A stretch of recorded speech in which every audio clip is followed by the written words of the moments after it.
વિશ્વાજનો ભરું હો ડગના ઈન્યું નાવડું એ નહીં ડગ પાવડિયા વગા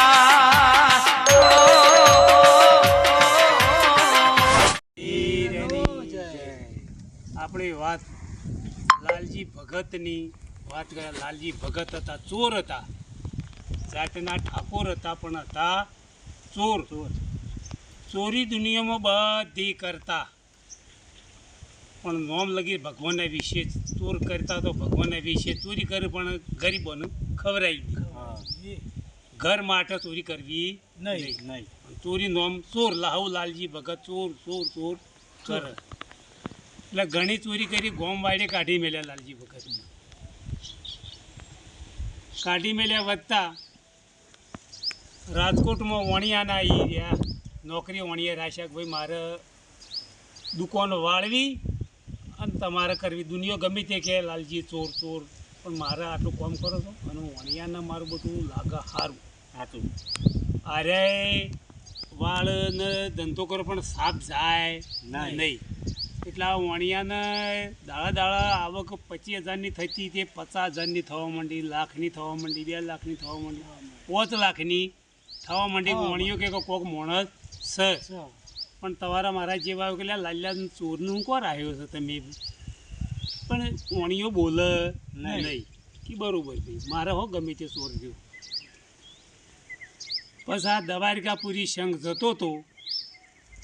એટલા લાલજી ભગત ચોમાસી શિયાળાનો પો મહિનાનો દાડો અને દ્વારકાપુરી સંઘ જતો હતો. લાલજી ભગતના એ 3 પેદલ યાત્રું બેઠા કે ભાઈ અમારે કરા પડે છે અને અમારે કોઈ ઈચ્છા નહીં ને અમને કોઈ ઉઠવાની વ્યવસ્થા કરો તો સારી વાત છે.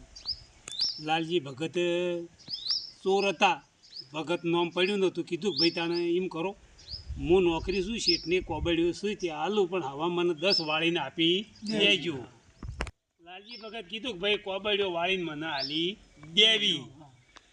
એક હવારના પોરમાં જ મેં ચાલુ ફેર પાછો છો અને 4 મહિનાની ટાઈટને કરા પડવા માંડ્યા. એટલે કીધું કે મારું સારું આટલી કોબડીઓ જો આ માણસ હાલે તો સારું. આમ આ કોબડીઓ માગવી ચી રીતે? જાત્રા લોકો જતા હોય ને કોબડી માગતા વિચાર કરવો પડે. આ લાલજી ચોર વિચાર એમ કર્યો કે ભાઈ તાણ મને શેઠ કાઢી મેલી તો હું જોઈ ઘેર, પણ મારે કોઈ માગવી નહીં. ભાઈ તમે હેડતા પેલા હેડ જે પેદલ યાત્રુ દ્વારકાપુર જતા તેના મનમાં આટલી કોબડીઓ હાલે તો સારી વાત છે. અમારે ટાઈટ ખમાય એવી નહીં. કોબડીઓ હાલી હેડ એક તમારા મારા જેવા કોરી મરી ભેગા થયા કે શેઠ પેલા લાલે તમારી દુકાન ખાલી કરી નાખી બધી હાલ્યું. શેઠ કોઈની વાત બીજાની હોપડી નહીં. કોબડીઓ હાલી હેડતા થઈ ગયા. વણિયા કોરી મરી આયા કે ભાઈ તમારી દુકાન લાલે ખાલી કરી નાખી. શેઠ કોઈનું હોભળ્યું ન મહેમાન હોભળ્યું નહીં. શેઠ ગાડી લઈને જોવા જા તો કોબડીઓ રી અને આવીને શેઠ ઉગાડીને જોયું તો કોબડીઓ કમ્પ્લીટ મોડેલી મહેમાન. એટલે ઓને શેઠનું કહેવું કે મારે કોઈનું હોભળવું નહીં. આમાં લાલજી ભગત કોબડીઓ હાલી લીધે ધડામાં તો થાય કે થાય તમારા મેં કોબડીઓ હાલી છે અને શેઠ પકડી જાય તો મને કોક કે શેઠ અગરબત્તી ભગવાનની કરીને બેઠો કે લાલજી છે આજ અફસોસમાં છે કે કોઈ નહીં શેઠ, હું બેઠો છું મહેમાન, કોઈ અફસોસમાં નહીં, પણ કોઈ કીધા જેવું કહો કે કશું કહેવું નહીં. લાલજી ભગત તિજોરી ખોલી તો કોબડીઓ કમ્પ્લીટ. કે ભગવાન કોબડીઓમાં આવ્યો તો મને કેમ નહીં મળે? આ લાલજી ભગત કીધું કે શેઠ હું રજા માગું છું. કે કેમ ભાઈ તને કોઈ બોલ્યું નહીં, ચાલ્યું નહીં, તારો પગાર બગાર કે મારે કોઈ લેવો નથી. મારે ઓને વિચાર કર્યો કે કોબડીઓમાં ભગવાન આવે તો મને મળશે. રણુજાની વાટ દ્વારકાપુરીની વાટ પકડી નક્કી હવે છે મળવાની જ છે. હા પકડી. એટલે ત્યાં જઈને ભગવાન દ્વારકાપુરી કીધું કે લાલજી તું આટલા દાડા કેવો રહ્યો, ચાલ મારે તારી મનોકામના પૂરી કરવી છે. તું કી તારી મનમાં ઈચ્છા છે, મારે તારી ઈચ્છા ભાગવી છે. કે ભગવાન તમે પૂરું છો, હું કૃષ્ણપુરી છું, તારી ઈચ્છાપૂર્વક હું તને મળ્યો છું. મારા તો ચોરી કરી મેં શાખર ચુકર કરી મારું મન વળ્યું ને મારું દ્વારકાપુરી હવામાન હોનાની મૂર્તિ છે ને એ જ મારે ચોરવી છે. કે મારે એ તી કરવી નક્કી. બીજી વાત મહેમાન કરવી નહીં. ચલો હા કી દ્વારકાપુરી ભગવાન લઈ જઈને કીધું કે એ આ મારી દ્વારકાપુરી અને તું આ રા ઠેરો રહ્યો ઈ ર અને સાફરી કરીને ર રાતી હું તારા પાસે અને દાડા મારા મંદિરમાં મંદિરમાં. વાત વગત કર ભગવાનને બધું વાત થઈ ગયું. લાલજી ભગત કીધું ભગવાન હું તો આ 12 મહિને તમારા પાસે પડ્યો રહ્યો છું પણ કોઈ હજી કંઈ ભાઈ ટેમ વગર ના થાય હારી એમ વગર કશું તમે હાલ કહો પણ કોઈ થાય નહીં. નહીં એટલે કીધું બધાને કહી કે આ કરી હડો ભાઈ રાત થયા એટલે 300 બ્રાહ્મણ બોમણ દ્વારકાપુરી કુંવારી દીધા 300 બ્રાહ્મણ કુંવારી આ લારીમાં ઠેરો તો એને કે કાળીઓ ને ધોળીઓ બે બળજા ને ગાલના બળદ છોડી લઈ બે મોનવી આવીને દ્વારકાપુરી ગાલ્લું વાળી ઊભું રાખ્યું એટલે કીધું કે ભગવાન તમે કીધું તું ને હું આવ્યો છું તમને લેવા પણ તમે બેસી જો ભગવાન બેઠા નહીં નહીં. મહેમાન સાંભળજો હોબળાય જેવું હા છે બાપુજી બોલો આગળ શું છે? હા ભગવાન બેઠા એમના ઘેરથી ભગતના ઘેરથી ગમે તેવો ભગત બહુ શેખરો હોય શેખર છોકરીના પણ વાત હોય નહીં કીધું કે હું તો આવ્યો પણ હું તમને આ હાથ જોડ્યા બે હો મૂર્તિ હવામાનની મૂર્તિ હોનાની બે ના બેઠી એમના ઘેરથી કીધું કે ભગવાન તમે કીધું ને મેં ના આવ્યો તો એમને ખોળો નાશ્યો ખાક લઈને જમણો પગ મેલી હવામણ હોનાની મૂર્તિ ગાલ્લામાં બેસી ગયા મહેમાન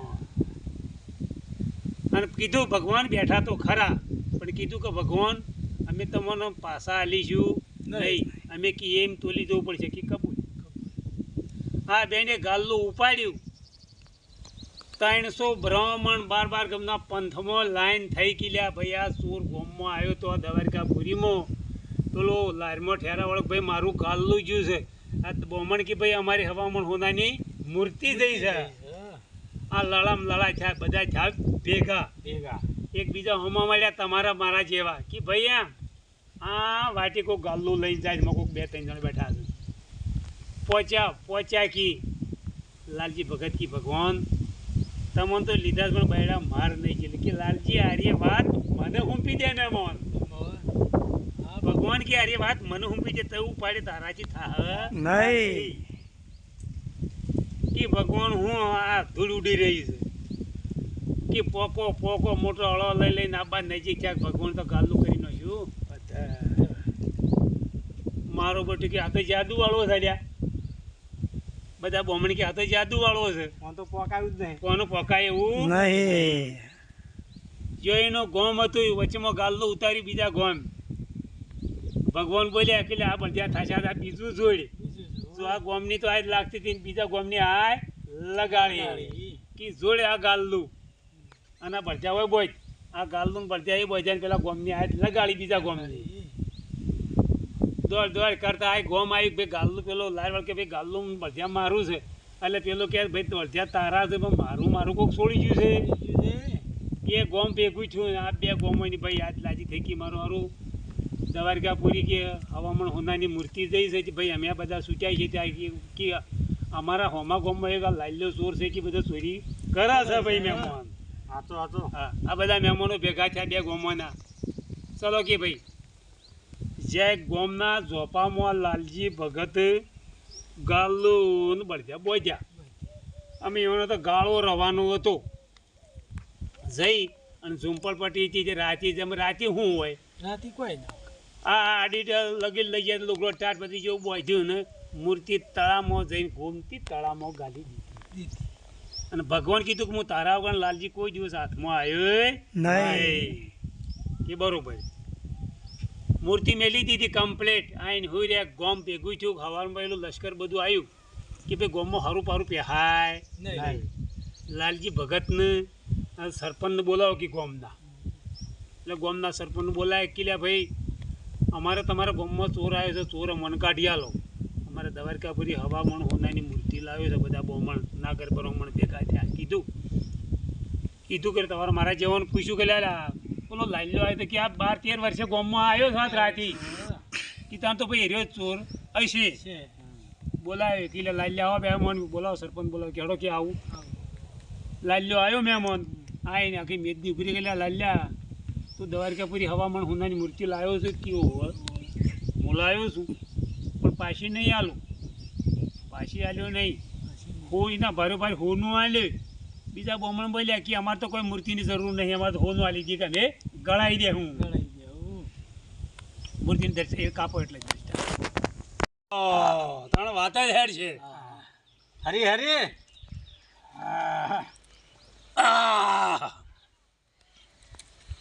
જ્યારે આ લાલજી ભગત ગોમના ઝોપા ભેગા થયા બધું સમાજ ભેગું થયું એમનું કે ભાઈ હું મૂર્તિ તો પાછી આલવાનો નહીં ભાર્યો ભાર હોનું આલીશું ચલો ગોમતી ગોમમાં ગોમતી તળાવમાં કંપની બોધી દીધી કમ્પ્લેટ કંપની બોધી દીધું ને ગોમ આખું સગ થઈ રહ્યું કે લાલ્યો ચોર છે અને હું હાલશે ચોદી કે હોનું કે બોલ્યો છે હોનું કે હોનું ભાર્યો ભારે હાલવાનું લઈ જઈને ગોમતી તળાવના પાણીમાં તો આખું ગોમ ફરી વળ્યું કોઈના હાથમાં આવી નહીં આ લાલજી ચોર કીધેલું તો વસ્તામાં જઈ અને કીધું ભગવાન જો આજ આબરૂ મારી કાઢી છે તો હું મરી જઈશ આપઘાત કરીશ અને તમારું મારું નામ રહ નહીં હું તમને લાવ્યો અને આ તોલાવાનું છે કંપની વધી કમ્પ્લીટ કહીને લારીમાં પૂરી બા ઊભો છે કંપની બધી એક મણમાં હવામણ હોનાની મૂર્તિ મેલી